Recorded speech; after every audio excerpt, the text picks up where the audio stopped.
Welcome to this explainer. Today, we're diving into a real fear of mine, losing my true creative identity. I started wondering what happens if I have to work under a completely different name or brand. Picture this. Someone hands me a brief, a fresh persona, and just says, hey, build this.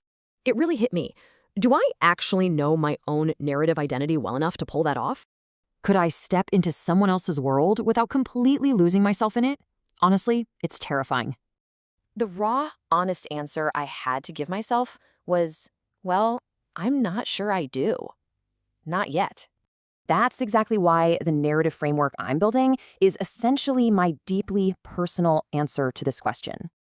I've been mapping out core principles, constructing meaning, earning trust, and genuinely asking something of you, the audience. But I quickly realized that just checking boxes for clients is basically hollow progress without a true identity.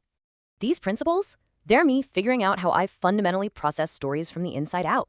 There are the specific anchors I keep returning to, the core things I absolutely refuse to flatten.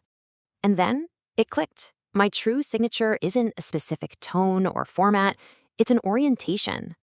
So your signature is actually your deeply rooted orientation. It's quite literally just how you see things.